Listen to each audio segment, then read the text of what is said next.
Boa noite, irmãos e irmãs, graça e paz. Abra sua Bíblia em João capítulo 5.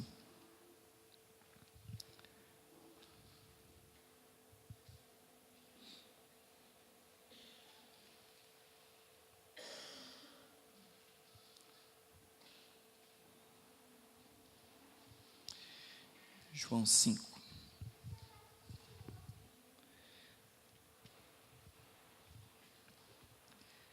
Nós lemos esse texto na semana passada, na abertura dessa lição. E o subtítulo que tem no versículo 31, ele aparece como testemunhos acerca de Jesus. E é exatamente sobre isso que nós estamos falando. João 5, verso 31, diz assim: Se testifico acerca de mim mesmo, o meu testemunho não é válido.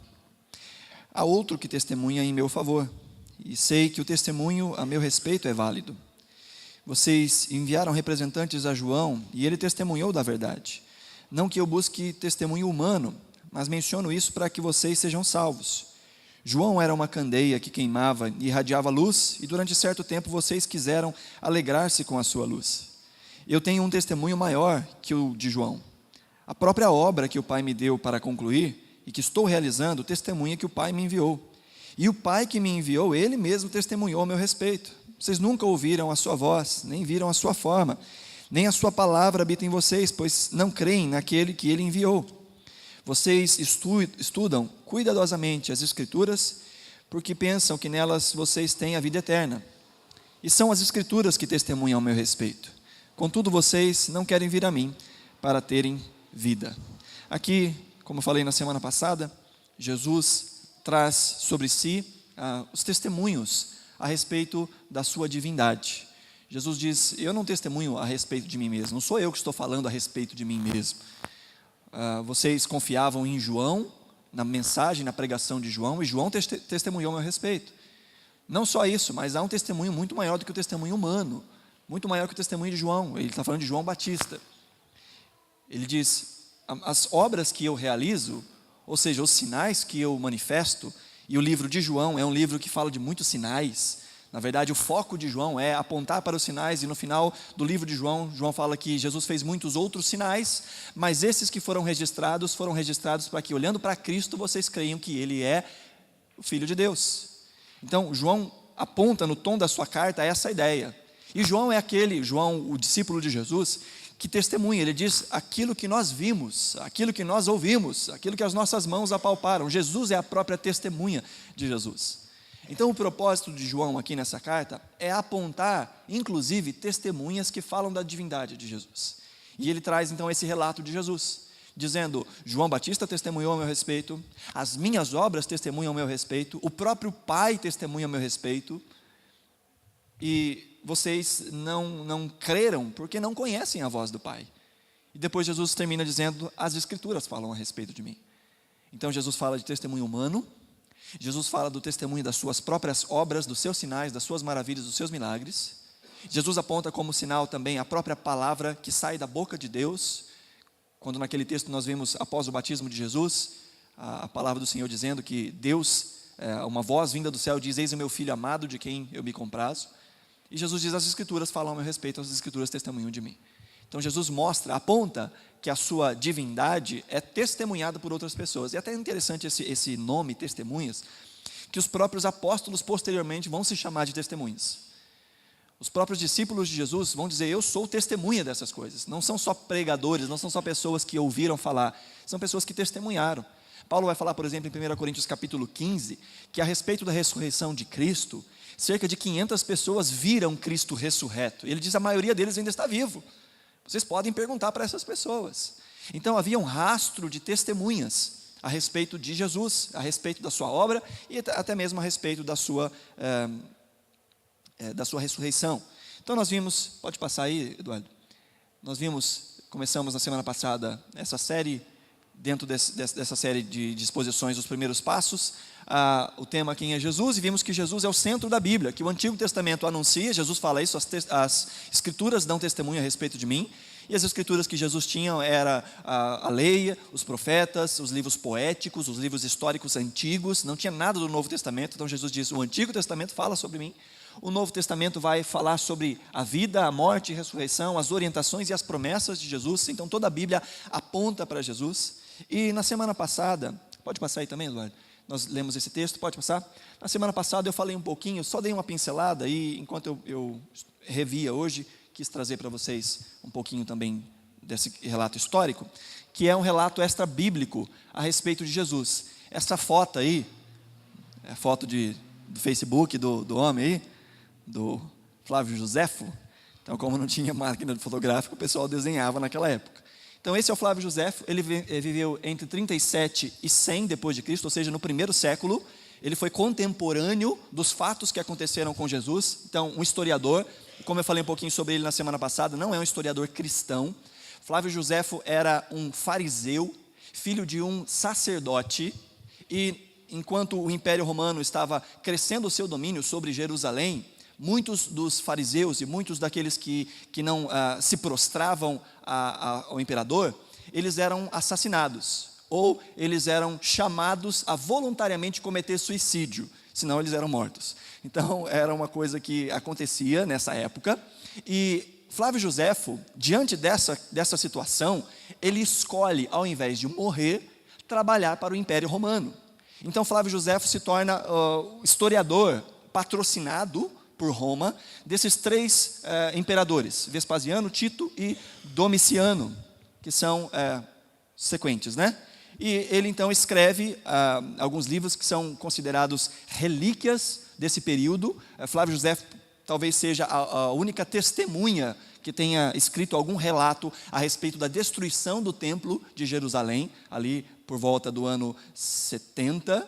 E então Flávio Josefo é esse historiador em que nós podemos pegar também alguns relatos que ele faz a respeito de Cristo e a respeito do cristianismo. Então eu peguei de algumas obras dele, algumas frases, pode passar aí? Algumas frases de Flávio Josefo. Então aí ele fala a respeito de Jesus. No livro Antiguidades, livro 18, capítulo 3, parágrafo 3º, ele diz: agora havia durante este tempo Jesus, um homem sábio, se é lícito chamá-lo de um homem, pois ele era executor de obras maravilhosas, um professor de tais homens que recebem a verdade com prazer. Ele atraiu para si muitos dos judeus e muitos dos gentios. Ele era o Cristo. E quando Pilatos, por sugestão dos principais homens entre nós, condenou-o à cruz, aqueles que o amavam, a princípio não o abandonaram, pois ele lhes apareceu vivo novamente no terceiro dia, assim como os divinos profetas tinham predito estas e inúmeras outras coisas maravilhosas a respeito dele. E a tribo dos cristãos, assim chamada por causa dele, não está extinta até este dia. Então Flávio Josefo conta a respeito de Jesus. Quando nós vemos aqui esse trechinho que ele fala, ele era o Cristo, não está dizendo que ele reconhece a Jesus como Cristo. Essa era uma das formas que os cristãos chamavam Jesus. Jesus era chamado de o Cristo. Em outra citação ele fala isso, Jesus que era chamado de o Cristo. Então essa citação não quer dizer que ele acreditava que Jesus era o Cristo, mas que ele está contando, relatando um fato histórico. Essa tradução é uma das traduções possíveis para um texto que está em grego e em árabe, que são as duas línguas que têm os registros mais antigos de Flávio Josefo. Nessa parte que fala sobre ele ter ressuscitado, há uma emenda no manuscrito em árabe, que diz que os cristãos diziam que ele havia ressuscitado ao terceiro dia. Então, aqui não é uma mostra que Flávio Josefo crê na divindade de Jesus, mesmo porque outros escritos antigos falam que Flávio Josefo era, inclusive, contra o cristianismo, mas ele traz isso como um fato histórico, aí nesse livro falando a respeito de Jesus. Tem ainda uma outra citação, pode passar, Eduardo? Que ele fala sobre João Batista e sobre Herodes, também no livro Antiguidades, livro 18, capítulo 5, parágrafo 2. Agora, alguns dos judeus achavam que a destruição do exército de Herodes tinha vindo, muito justamente, de Deus, como uma punição pelo que ele fizera contra João, chamado de Batista. Herodes matou João, um bom homem, que ordenou que os judeus exercessem virtude, tanto com a justiça para com o outro e como a piedade para com Deus, e que assim chegassem ao batismo, para que a lavagem com água fosse-lhe aceitável se dela se utilizassem, não para se livrar ou remir de apenas alguns pecados, mas para a purificação do corpo, supondo ainda que a alma já tinha sido previamente e completamente purificada pela justiça. Aqui um relato histórico, inclusive, falando das bases do batismo, que o batismo é um símbolo exterior, em que se espera que previamente o indivíduo interiormente já tenha se purificado dos seus pecados. Então, aí uma menção a respeito de João Batista e sobre Herodes. Mas tem mais um aí, falando a respeito de Tiago, meio-irmão de Jesus, ainda no livro Antiguidades, agora o livro 20, capítulo 9, parágrafo 1, que diz que Festo estava agora morto e Albino estava no caminho. Então ele reuniu o sinédrio dos juízes e trouxe diante deles o irmão de Jesus, a quem chamavam de Cristo, cujo nome era Tiago, e alguns outros, ou alguns de seus companheiros. E quando tinham formulado uma acusação contra eles, como quebradores da lei, entregou-os para serem apedrejados. Mas os que pareciam ser os mais equitativos dos cidadãos, e portanto os mais incômodos com o quebramento da lei, não gostaram do que tinha sido feito. Então aqui mais um relato histórico a respeito do irmão de Jesus. Então nós estamos falando aqui de registros extra-bíblicos, registros inclusive de oponentes do cristianismo, atestando ou trazendo fidelidade histórica para Cristo, para João Batista, para Herodes, para Tiago, irmão de Jesus. Há também uma outra menção, que eu não trouxe aqui, falando a respeito do sacerdote Ananias, que era desta época onde o livro de Atos fala sobre o sacerdote Ananias. Então, existem registros históricos que apontam para fatos que são narrados pela palavra de Deus, inclusive falando a respeito de Jesus. Só para que a gente possa entender, então, de algumas testemunhas, inclusive testemunhas fora do relato bíblico a respeito de Jesus. Como eu falei também na semana passada, pode passar aí, Eduardo? Quando nós vemos Cristo, a palavra Cristo e a palavra Messias é a mesma coisa, que significa ungido, falando a respeito de alguém ou de uma pessoa que era separada para uma obra religiosa ou uma obra como um rei, alguém que era separado do povo, do uso comum, para ter algumas características e um trabalho completamente diferente. Então Jesus era assim chamado, não porque o seu sobrenome era Cristo, mas porque Cristo era um título dado a Cristo, o Messias. Então, pode passar aí. Nós hoje vamos dar sequência. Na semana passada falei de algumas profecias que falavam a respeito de Jesus e que foram cumpridas. Não sei quantos tentaram pegar o arquivo lá no site, já está funcionando agora, não está dando pau mais, então dá para baixar. Então tem lá 312 profecias que foram cumpridas, junto com seus cumprimentos a respeito de Jesus, lá no site da nossa igreja.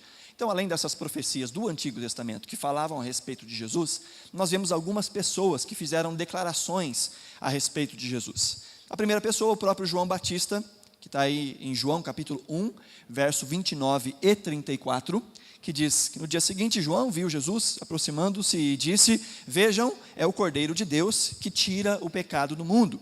Eu vi e testifico que este é o Filho de Deus. Então, João apontando para Jesus, João que era um profeta, e é interessante que a Bíblia vai nos dizer, Jesus vai dizer que João é o maior de todos os profetas. Jesus vai dizer que nenhum homem nascido de mulher foi tão grande profeta como João Batista. E João Batista, a profecia de João Batista, se você pegar os relatos, você vai ver que a profecia é chegado o reino de Deus, arrependa-se. Essa era a profecia de João Batista. Ela é única no sentido daquele tempo, mas ele está repetindo aquilo que já ecoava todos os profetas anteriores. Os profetas sempre diziam: arrependam-se, e a profecia sempre vinha para que o povo se arrependesse e se convertesse dos seus caminhos. A novidade de João é que ele antecede a Jesus, e ele diz: é chegado o reino de Deus, quando de fato era chegado o reino de Deus, quando Jesus já estava caminhando sobre a terra. Lembrando que João Batista é parente de Jesus, primo de Jesus. Então João Batista aponta para Jesus e diz que ele é o Cordeiro de Deus e diz que ele é o Filho de Deus. Esse é o testemunho de João Batista. Mateus capítulo 16, versos 15 e 16, nós vemos o testemunho de Simão Pedro, dizendo: e vocês? Perguntou Jesus, né? Quem vocês dizem que eu sou? E Simão Pedro respondeu: tu és o Cristo, o Filho do Deus vivo. Então Simão Pedro, caminhando com Jesus, atesta ou testifica que Jesus é o Filho de Deus. E ele ouve a resposta de Jesus: muito bem, Simão, quem te revelou isso não foi carne, não foi sangue, mas foi o meu Pai que está nos céus.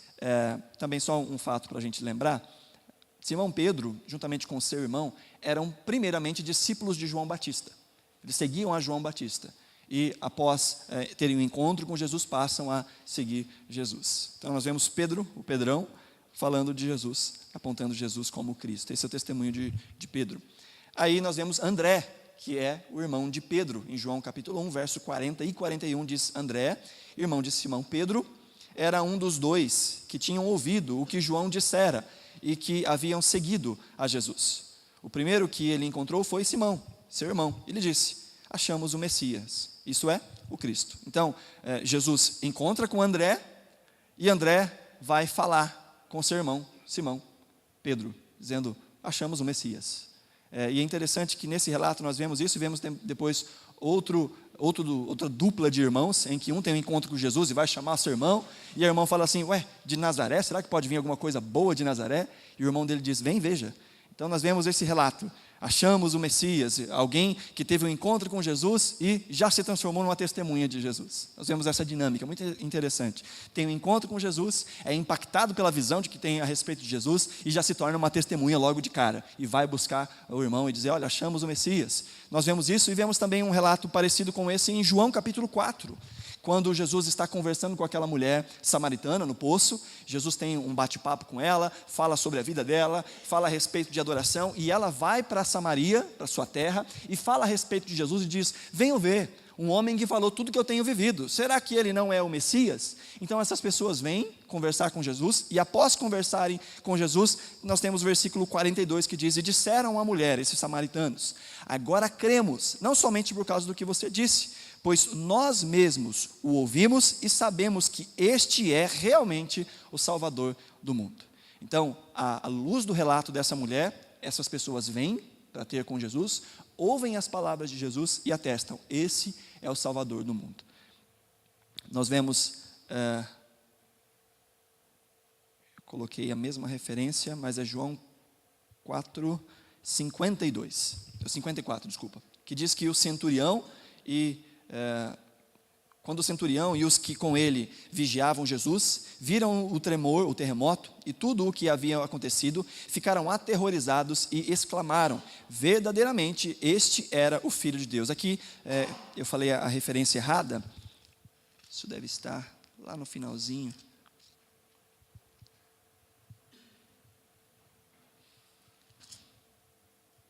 Isso deve estar no livro de Mateus.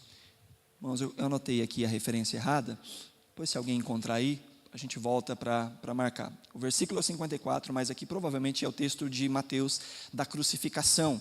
Então, diante da crucificação, há um terremoto, há um abalo, e o centurião e aqueles que vigiavam Jesus, eles exclamam: verdadeiramente este era o Filho de Deus. Vemos no finalzinho lá do livro de Mateus. Então, nós vemos aqui algumas testemunhas que tiveram contato com Jesus e atestaram a divindade de Jesus. Disseram: ele é o Salvador, ele é o Cordeiro de Deus, ele é o Filho de Deus, pessoas que caminharam com o próprio Jesus. O próprio Jesus tinha consciência de quem ele era. Então, não só nós vemos testemunhos externos, mas o próprio Cristo testemunha a respeito de si mesmo. Ele fala quem ele era, ele tinha consciência de quem era. Então, vamos ver alguns dos seus próprios relatos ao seu respeito. João 5, verso 18, diz: por essa razão, os judeus mais ainda queriam matá-lo, pois não somente estava violando o sábado, mas também estava dizendo que Deus era o seu próprio Pai, igualando-se a Deus. Então Jesus dizia: eu sou o Filho de Deus, Deus é o meu Pai, e isso o colocava na posição de ser igual a Deus. Jesus dizia isso às pessoas: eu sou o Filho de Deus. Mais à frente, João 6,35, nós vemos uma das 7 declarações que nós encontramos no Evangelho de João, com esse tema eu sou. João faz questão de mencionar esse título eu sou, que era o título que era usado para Deus. A palavra Yahvé significa eu sou o que sou. Yahvé, eu sou. E Jesus arroga para si esse mesmo título. E em 7 vezes, em 7 ocasiões, pelo menos citadas por João, Jesus diz eu sou. Então a primeira que nós vemos está aqui no 6,35, diz: eu sou o pão da vida, aquele que vem a mim nunca terá fome, e aquele que crê em mim nunca terá sede. João 8,12, Jesus diz: eu sou a luz do mundo, quem me segue nunca andará em trevas, mas terá a luz da vida. E João 14,6, um texto que todo mundo conhece, diz, respondendo Jesus: eu sou o caminho, a verdade e a vida, ninguém vem ao Pai a não ser por mim. Então aqui eu fiz um pequeno quadro para que os irmãos possam anotar aí a identidade de Jesus, de acordo com o Evangelho de João. Nós vemos aí as 7 menções. A primeira menção é Jesus como o pão da vida, que está lá no capítulo 6, verso 35, e no verso 51, Jesus fala isso também. A segunda menção ao eu sou, que Jesus faz, eu sou a luz do mundo, que está no capítulo 8, verso 12, e também no capítulo 9, verso 5, Jesus diz, enquanto eu estou no mundo, sou a luz do mundo. Mais à frente, nós vemos Jesus dizendo, eu sou a porta das ovelhas, se alguém entrar por mim, será salvo, entrará e sairá e achará pastagem, no capítulo 10, versos 7 e 9. Vemos Jesus também no capítulo 10 de João dizendo, eu sou o bom pastor, e o bom pastor dá a vida pelas ovelhas. Eu sou o bom pastor, eu conheço as minhas ovelhas e elas me conhecem. Depois nós vemos Jesus falando sobre a própria ressurreição, diante da morte de Lázaro. No capítulo 11, versos 25 e 26, diz, eu sou a ressurreição e a vida, quem crê em mim, ainda que morra, viverá, e todo aquele que vive e crê em mim, não morrerá eternamente. No capítulo 14, 6, o texto que nós já lemos, ele diz, eu sou o caminho, a verdade e a vida. E a última menção está aí no capítulo 15, verso 1 e verso 5, Jesus diz, eu sou a videira verdadeira, e o meu pai é o agricultor. Eu sou a videira, vós os ramos, quem permanece em mim e eu nele, esse dá muito fruto, porque sem mim nada podeis fazer. Então Jesus fala, eu sou, eu sou, eu sou. E esse chamado de Jesus, esse dizer de Jesus, eu sou, aponta para a sua divindade. Quando Jesus dizia, eu sou tal coisa, ele estava trazendo sobre si, até mesmo algumas das coisas que foram profetizadas no Antigo Testamento a respeito dele. Dizendo como que eu sou o cumprimento das profecias, eu sou o Filho de Deus. Então não só aqueles que caminhavam com Cristo atestavam a sua divindade, como o próprio Jesus dizia a respeito da sua divindade. Mais à frente, João 14, versos 8 e 9, disse Felipe, Senhor, mostra-nos o Pai, e isso nos basta. E a resposta de Jesus, você não me conhece, Felipe, mesmo depois de eu ter estado com vocês durante tanto tempo, quem me vê, vê o Pai. Como você pode dizer, mostra-nos o Pai? Então, mais uma vez, Jesus diz, eu sou como o Pai. Mostra-nos o Pai. Como assim mostra-nos o Pai? Quem me vê, vê o Pai. Jesus, então, mais uma vez, se igualando à figura de Deus, se igualando à figura do Pai. E também nós vemos Deus, o próprio Deus Pai, declarando quem é Jesus. Mateus 3, versos 16 e 17. Assim que Jesus foi batizado, saiu da água, naquele momento, o céu se abriu e ele viu o Espírito de Deus descendo como uma pomba e pousando sobre ele. Então uma voz dos céus disse, este é meu Filho amado, de quem me agrado. Estamos vendo então só figuras ou só textos que apontam para a divindade de Jesus. Tanto para a divindade de Jesus, dentro dos textos bíblicos, como até mesmo para a historicidade de Jesus, com relatos extra-bíblicos. Pode falar.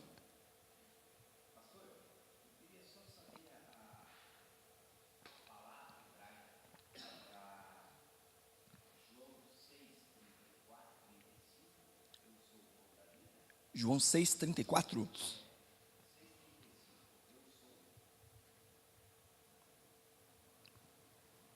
Se eu consigo anotar aqui. Isso. Aham.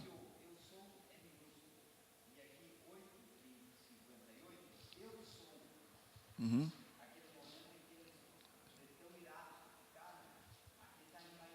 Sim.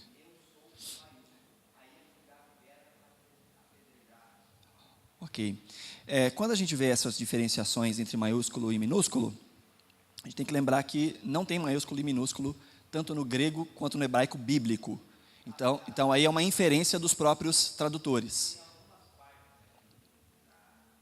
Você falou verso 35?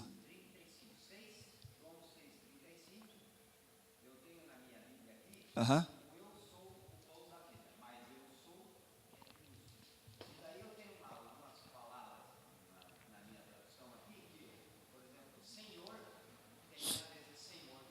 Sim.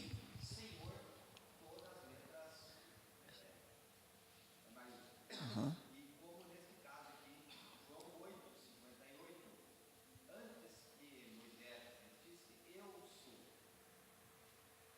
8:58. Abraão. A palavra em hebraico é a mesma, ego eimi, tanto no minúsculo quanto no maiúsculo. É a mesma palavra, é a mesma expressão. Então, os tradutores inferenciaram esse minúsculo e o maiúsculo. Então, o texto que a gente tem é um texto em grego. Então, a gente não vai conseguir ver essa diferenciação com o que aponta para o hebraico. A palavra, ela é familiar, mas ela não vai aparecer da mesma forma que no hebraico, porque o texto foi escrito em grego. Então, o grego traz ego eimi, que significa eu sou. Tá? Mas ele aponta para essa ideia do Yahvé do Antigo Testamento.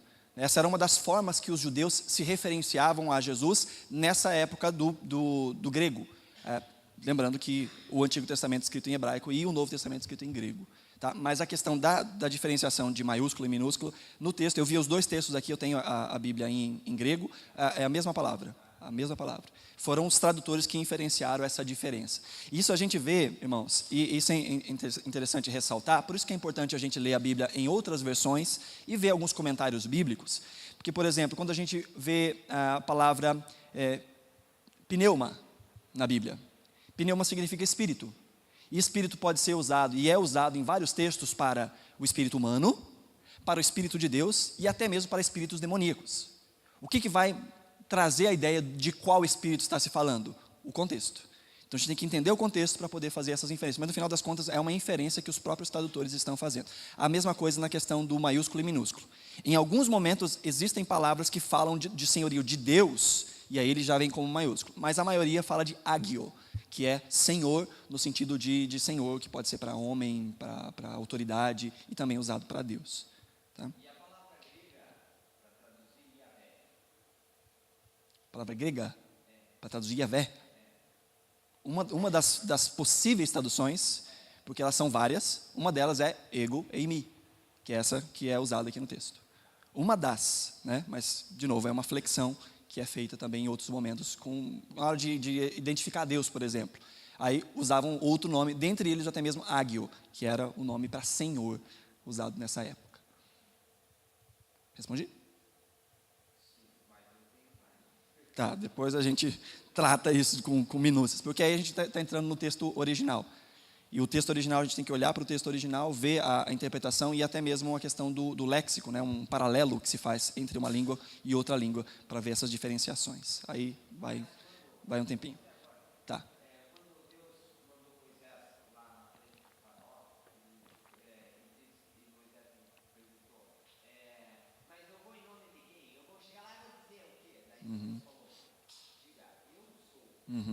Sim, sim. Yahvé. Diga Yahvé. Yahvé é esse nome. Na verdade, Yahvé significa eu sou, mas só usado para Deus. Tem outras.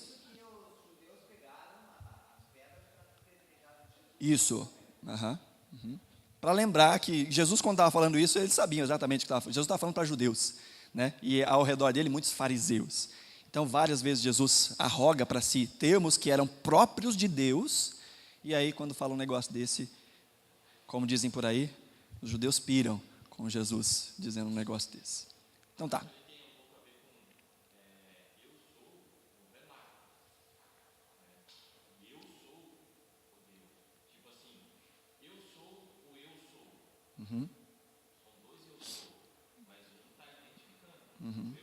É uma ênfase, né?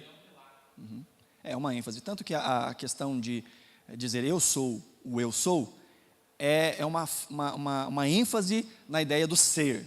Deus é o único que pode dizer eu sou. A gente está, a gente parece, a gente é transitório. Deus é o único que pode dizer eu sou. Eu era, sou e serei a mesma coisa. Então essa dobra é muito comum nas línguas originais, quando se repete uma coisa para dizer enfaticamente. Tá? Então o eu sou é tanto um título, eu sou como título, como é também um superlativo do ser.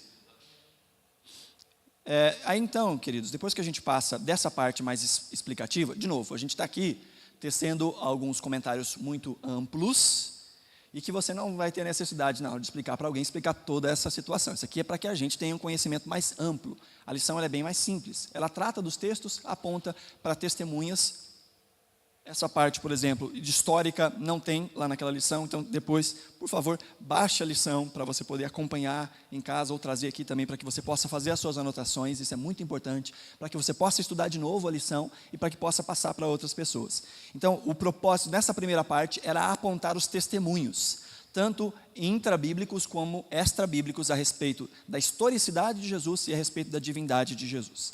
E a partir daí, então, a gente passa para o questionário, que é a parte onde espera-se que após uma exposição simples, as pessoas tenham, lendo os textos, respondam as perguntas a contento. Então, as perguntas, elas são autoexplicativas. Os textos bíblicos são autoexplicativos em relação às perguntas. Então, a primeira pergunta aí que está relacionada com dois textos, Mateus 11, 27 e João 1, 18, a pergunta muitas pessoas desejavam conhecer a Deus. Segundo Mateus 11, 27 e João 1, 18, qual é a única forma de conhecermos a Deus, o Pai? Mateus 11, 27 diz: todas as coisas me foram entregues por meu Pai. Ninguém conhece o Filho a não ser o Pai, e ninguém conhece o Pai a não ser o Filho, e aqueles a quem o Filho o quiser revelar. E aí o texto de João 1, 18 fala: ninguém jamais viu a Deus, mas o Deus unigênito, falando a respeito de Jesus, que está junto do Pai, o tornou conhecido. Então aí a pergunta muitas pessoas querem conhecer a Deus, e como é que fazem para conhecer a Deus? Eles precisam se achegar a Cristo, é Cristo quem mostra o Pai, é Jesus quem revela o Pai. Essa seria uma resposta esperada, mas qualquer variação dessa ideia pode ser aceita. Então Jesus, ele é aquele que aponta para o Pai, Jesus é aquele que revela o Pai. Um teólogo antigo diz que em Jesus nós vemos quem Deus é e quem o homem deveria ser.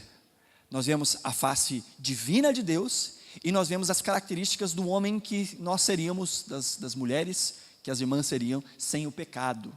Por isso Jesus aponta para quem Deus é e também aponta para um modelo de vida, de vida cristã. É claro que há coisas que só mesmo Jesus pôde cumprir, porque Jesus foi homem perfeito em todas as circunstâncias, mas Jesus é o nosso padrão. Por isso o alvo de Deus é que nós sejamos transformados em todo o tempo à imagem de Cristo. Romanos 8, 29 fala sobre isso, que nós fomos chamados ou predestinados para sermos conforme a imagem do seu Filho. O texto de Coríntios, 1 Coríntios, fala que olhando para Cristo com o rosto descoberto, nós somos transformados de glória em glória à imagem do seu Filho unigênito. Olha, Nelson.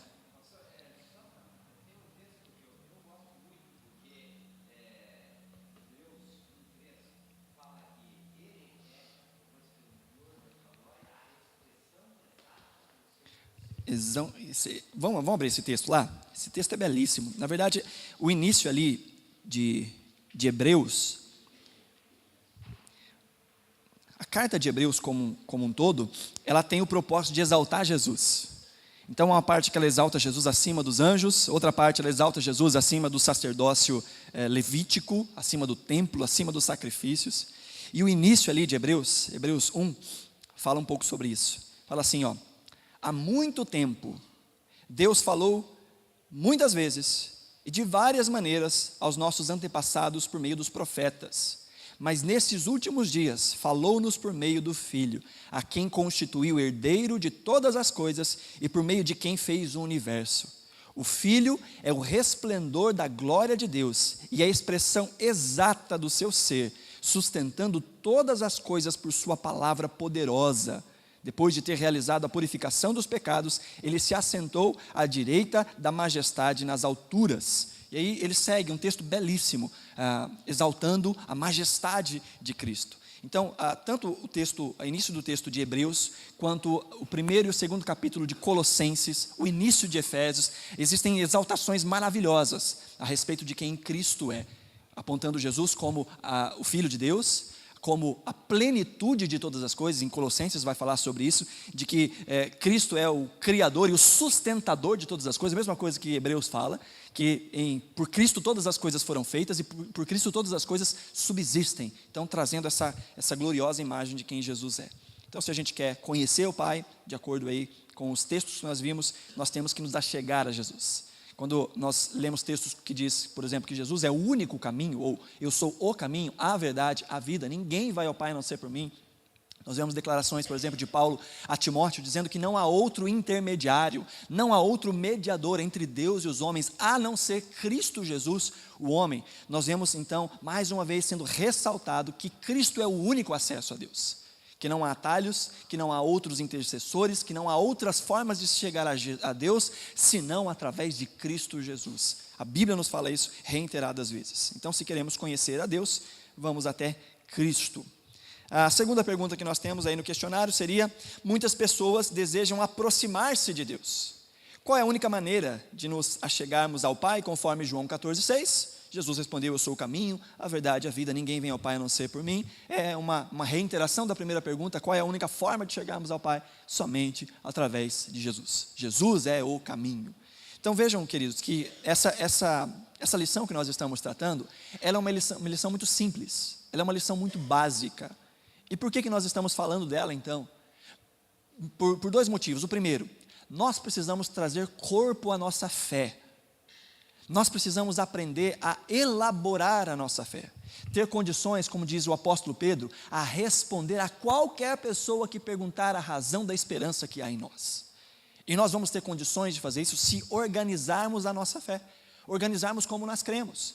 Então, em primeiro lugar, entender o que nós cremos. E olhar para coisas como essas que são tão simples, tão básicas, e dizer: eu creio nessas coisas.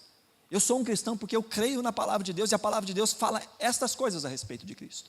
E não só isso, para que nós também tenhamos condições de apresentar o Evangelho a outras pessoas. Sabe quando você quer falar de Jesus para alguém, você não sabe nem o que falar, nem por onde começar?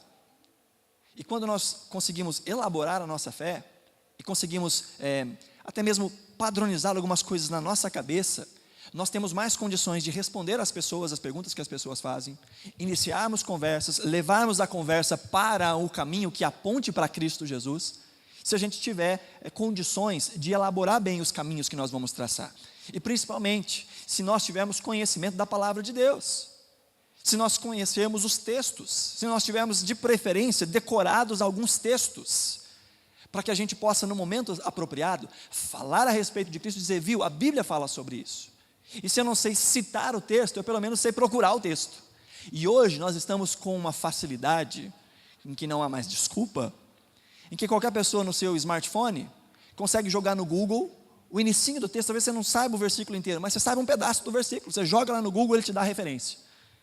E aí numa conversa, quando você está tentando apontar para Cristo dentro de um relacionamento, de uma amizade, numa conversa informal, são excelentes maneiras de você conseguir conduzir a Bíblia para fora daquele ambiente do eu acho, eu penso que. Porque uma das coisas, inclusive, que nós vamos ouvir na mensagem de hoje, é que as pessoas, elas acabam criando a sua teologia. Todos nós criamos uma teologia, todo ser humano tem uma teologia. O que é teologia? Conhecimento a respeito de Deus.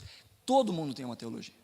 A grande questão é, a partir do que a nossa teologia é criada? A partir da cultura? A partir das ideias dos nossos antepassados? A partir das coisas que as pessoas falam? A partir de uma história ou outra que eu andei ouvindo? A partir dos desejos do meu coração? Não, eu acho que Deus é assim, porque assim Deus caberia muito bem dentro da minha vida.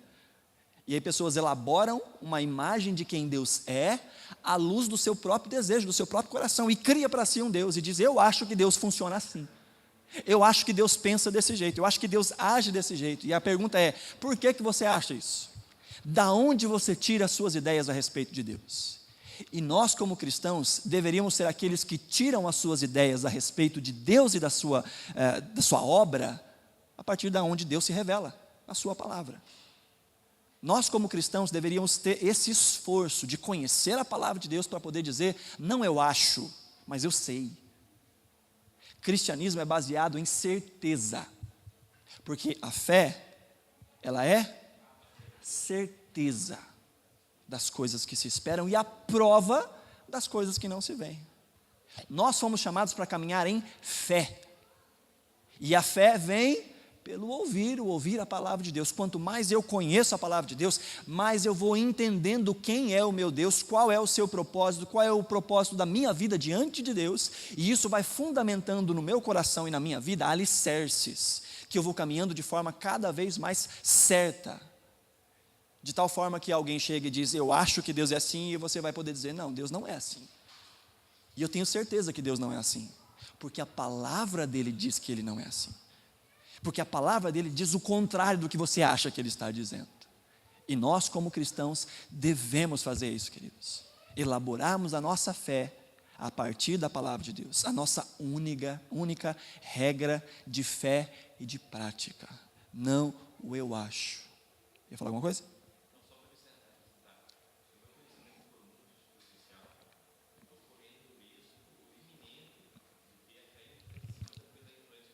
Com toda certeza. Não só do ateu. De qualquer pessoa que vier tentar. O que o texto de Efésios 4 fala? Que o propósito da igreja é que todos cresçam à estatura do varão perfeito, para que não sejam levados de um lado para o outro por qualquer vento de doutrina. Qualquer vento de doutrina. O cristão que não está certo das suas... Por que gente desvia? Por que crente, às vezes, de muito tempo de igreja, tem a sua fé completamente abalada? Porque tempo de igreja não fala sobre maturidade. Deveria falar, mas não fala. Profundidade na palavra fala de maturidade. Vivência da palavra fala de maturidade. Agora, tempo de igreja, a gente pode passar a vida na igreja sem nunca ter conhecido a Deus. Sem nunca ter conhecido a Deus. Por isso deve haver um esforço no nosso coração de buscar conhecer a Deus. E Deus se revela pelo seu Espírito através da palavra. Então, tomando o gancho do irmão Hélio aqui, se eu não estou firme na palavra, eu corro sério risco de ser levado de um lado para outro por qualquer vento de doutrina, inclusive por ideias ateístas, que é o que está sendo disseminado à torto e à direito por aí. Que os nossos jovens estão sendo bombardeados nas escolas, nas faculdades, com pensamentos ateus e não têm condições, presta atenção nisso, pai e mãe, não tem condições de elaborar a sua fé para responder esses argumentos. E são bombardeados dentro das salas de aula, e ouvem, e aquilo vai minando uma fé que já é uma fé fraca. Uma fé que não tem corpo, uma fé que não tem raiz. E ouve alguém arrotando conhecimento, às vezes completamente descontextualizado e fora de bases, e não encontra na sua vida bases sólidas para elaborar a sua fé.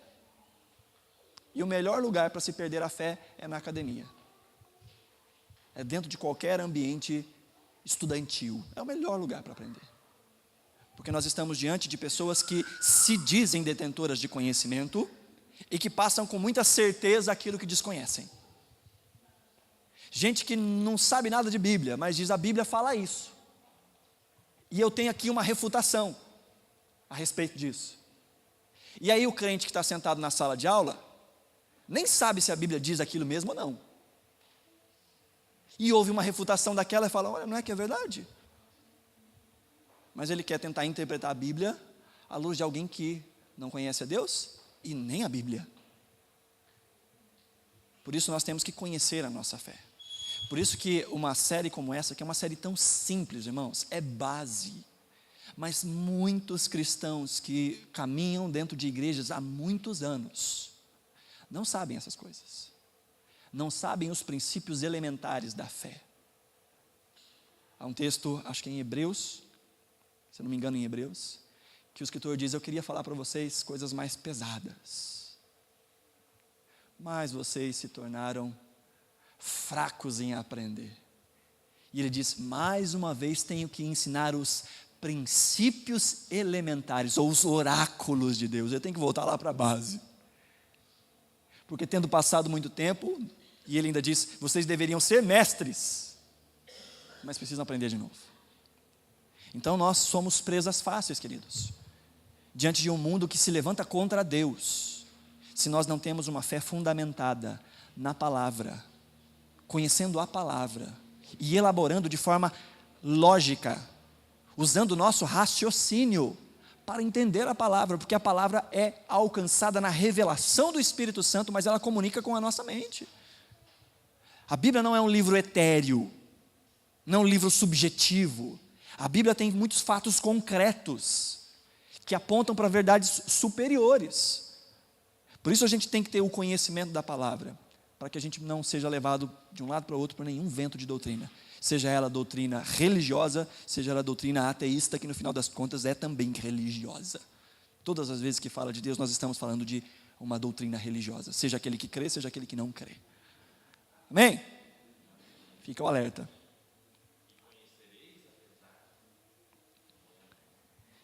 Pergunta número 3, vamos ver se a gente consegue encerrar aqui. Pergunta número 3 diz: muitos acham que é suficiente acreditar, e a ideia de acreditar aqui não é o sentido de crer, é só saber que Deus existe. E aí vem duas perguntinhas. Acreditar em Deus é o bastante? O que devemos fazer além de crer no Deus Pai? Aí Tiago 2,19 e João 1,14. Tiago 2,19 diz: você crê que existe um só Deus? Muito bem, até mesmo os demônios creem e tremem. Então, acreditar que Deus existe, isso não fala muita coisa não, porque até mesmo os demônios acreditam que Deus existe. João 1,14 diz: não se turbe, Jesus falando, não se turbe o coração de vocês, creiam em Deus e creiam também em mim.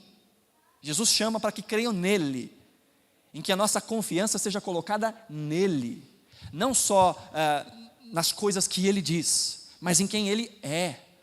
Jesus está aqui num momento de promessas para os seus discípulos, falando a respeito de uma nova morada. Ele diz: olha, eu estou indo, mas eu vou preparar lugar para vocês. E ele diz: não fiquem desesperados, creiam em Deus, creiam também em mim. Na casa do meu Pai há muitas moradas.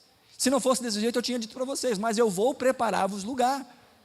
Então Jesus diz que a base da nossa esperança e expectativa é crer em Cristo, crer em Jesus e crer nas suas palavras. Então, achar ou acreditar que Deus existe não é suficiente. Porque Romanos capítulo 1 vai dizer que a criação atesta que Deus existe. E muitas pessoas, sem mesmo elaborarem a sua fé, acreditam ou creem que há alguém muito maior do que nós mesmos que comanda todo esse universo. Contudo, o conhecimento para a salvação vem através da revelação especial de Deus, que é a sua palavra, que é o próprio Cristo, e a palavra de Cristo revelada. Então nós não vamos conseguir compreender aquilo que é necessário para a salvação, a não ser pela palavra de Deus, por aquilo que foi escrito, aquilo que foi registrado, que os profetas disseram, que os apóstolos disseram, que Cristo Jesus disse a respeito da salvação somente em Cristo Jesus. Os céus declaram a glória de Deus, o firmamento, as obras da sua mão, Salmo 19, e aí nós vemos então que a própria criação declara quem Jesus é, ou quem Deus é. Só que só saber que Deus existe não muda nada. Muita gente bate no peito e diz: eu acredito que Deus existe. Alguns até dizem: eu creio que Deus existe. E há uma grande diferença entre acreditar e crer. Acreditar é dizer que sabe, que tem. Agora, crer significa confiar, depositar as esperanças e as expectativas. Desculpa, isso, João 14:1, obrigado. João 14:1, o texto que está 1:14 é ao contrário. João 14:1, que é a parte já de Jesus, ele vai falar depois sobre a descida do Espírito Santo, isso já no finalzinho de João. Então, se você anotou aí, corrige, é João 14:1. Vamos seguir aqui? Acho que essa é a última, João 14:6. Segundo João, de novo a referência está errada, a pessoa que fez esse slide estava meio doente essa semana, tá? Então, dá um desconto, ainda está, inclusive, então dá um desconto. O texto aí é João 20, 30 e 31, não João 14:6, tá? Está errado ali, João 20, 30 e 31. Segundo João 20, 30 e 31, para que as Escrituras nos revelam o que Jesus Cristo fez e quem Ele é? Qual o propósito dessa revelação? Jesus realizou na presença dos seus discípulos muitos outros sinais milagrosos, que não estão registrados nesse livro, mas estes foram escritos para que vocês creiam que Jesus é o Cristo, o Filho de Deus, e crendo tenham vida em seu nome. Para que a Bíblia revela quem é Jesus e o que Jesus fez? Para que, vendo os sinais e conhecendo a sua palavra, vocês creiam que Ele é o Cristo, o ungido, o Messias, o Filho de Deus, e crendo encontre vida em seu nome. O propósito de conhecermos a Cristo, o propósito de sabermos da Bíblia, o propósito de conhecermos os milagres, é para que creiamos que Cristo é o Filho de Deus, e crendo em Jesus como Filho de Deus, tenhamos vida em seu nome. Vai, Nelson.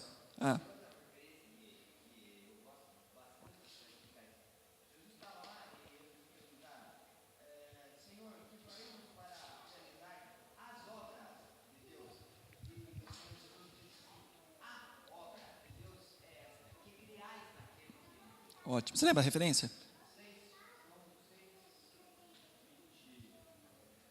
João 6, 29. É um bom texto para anotar aí também. Então, o Evangelho de João, ele é preciosíssimo para apontar a divindade de Jesus. Você lê o Evangelho de João do começo ao fim, e nós vemos todas as vezes João destacando relatos de Jesus e de outras pessoas falando da divindade de Cristo. Então, a obra que Deus requer, quais são as obras, plural? Jesus fala, não, a obra que Deus requer é que creiam no Filho. E crendo no Filho, todas as demais coisas são consequência. As obras não param. Paulo fala sobre isso, que nós somos salvos pela graça, mediante a fé, isso não vem de vós, é dom de Deus, e a sequência do texto diz, porque vocês foram criados para as boas obras. Então, em Cristo Jesus, nós encontramos o caminho para Deus, quem Deus é, temos o nosso coração e a nossa natureza transformada, e essa natureza transformada age como um ser transformado, por isso age de acordo com a vontade de Deus. A obra se resume em crer em Jesus. E de novo, crer é diferente de acreditar. Acreditar é só achar que sabe ou dizer, não, Deus existe. Agora, crer é depositar a confiança. Por isso, depositando a confiança em Cristo, nós praticamos as boas obras. Então, para finalizar aí a título de aplicação pessoal, e isso fica não só para nós, mas para aqueles a quem viemos apresentar essa série de lições. Agora, diante de todos esses testemunhos, que tal você escrever com as suas próprias palavras a sua opinião sobre quem é Jesus Cristo? Aí a gente chama a responsabilidade. E esse é um bom exercício para que você faça. Para que você saiba responder. Se alguém chegar para você e perguntar assim, quem é Jesus? O que você responderia? Seria uma boa você poder escrever isso. Quem é Jesus? Qual a obra de Jesus? Por que Jesus veio? Qual é o caminho de Jesus? Ou quais foram as obras de Jesus? Qual o propósito de Jesus? Por que Jesus morreu na cruz? Você pode perguntar para muito cristão, e tem muito cristão que não sabe por que Jesus morreu na cruz. Até sabe que Jesus morreu em uma cruz, mas por quê? Não sabe. Então a pergunta é pertinente para nós, e pertinente para outros que viemos a apresentar o Evangelho. Segunda, que diferença faz para você crer em Jesus Cristo? E essa é uma pergunta também que é muito necessária. Porque alguns vão achar que é só uma diferenciação de religião. Eu era da religião A, agora sou da religião B. Qual a diferença de crer em Cristo? Isso tem algum apontamento prático? Isso muda em algo a sua rotina? Ou será que a rotina continua a mesma? A única diferença é onde você vai no domingo à noite. O que muda na sua rotina ao crer de fato em Cristo? Não acreditar, crer em Cristo Jesus. E a última é como você pode melhorar ainda mais o seu conhecimento sobre Jesus? E essa dá para a gente responder, né? Como que a gente melhora o nosso conhecimento a respeito de Jesus? As criancinhas cantariam, leia a Bíblia e faça a oração, né? Se quiser crescer e conhecer a Cristo, leia a Bíblia, em profunda dependência do Espírito Santo do Senhor, para que Deus nos revele a sua palavra. É um diálogo, a gente fala com Deus e Deus fala conosco, nos mostra o seu caráter, nos mostra o caminho e nos diz como amá-lo, como servi-lo. Essa semana eu vi uma frase, me incomodou bastante na internet, de gente dizendo, a gente não precisa saber muito da Bíblia, a gente só tem que amar a Deus. Fiquei pensando, mas como é que ama a Deus se não conhece a Deus? Porque Jesus vai dizer, aquele que tem os meus mandamentos e os guarda, esse é o que me ama. Então o que é amar a Deus? Aí vem uma ideia subjetiva, né? Eu só tenho que amar a Deus, mas o que é amar a Deus? Como se ama a Deus? Aí cada um tem uma ideia do como se ama a Deus. Mas se eu conheço a Bíblia, eu sei o que a Bíblia diz que é amar a Deus. Eu só tenho que amar a Deus e amar o próximo. Mas como é que se ama a Deus? Como é que se ama o próximo? É só ter um calorzinho no coração e dizer, eu gosto tanto de Deus, isso é amar a Deus? A Bíblia fala que não. A Bíblia fala que amar a Deus é crer em seu nome, é obedecê-lo. Isso é crer, isso é amar. E a Bíblia fala que amar o nosso próximo é servi-lo, colocá-lo em primeiro lugar. Então, a gente não pode separar as coisas. Amar a Deus é crer em Deus, é conhecer a Deus. Só ama quem conhece, só conhece quem busca conhecê-lo. E graças a Deus, Ele se fez revelado. Porque se Ele não se revelasse, nada do que a gente fizesse poderia fazer com que conhecêssemos a Deus. Ele se deu a revelar. Irmãos, isso é preciosíssimo. Deus se deu a revelar. A gente podia simplesmente andar ignorante pelo resto da nossa vida e morrer nos nossos pecados. Mas pela graça de Deus, Deus se deu a conhecer e apontou o caminho para a salvação. Que Deus nos abençoe, em nome de Jesus. Amém.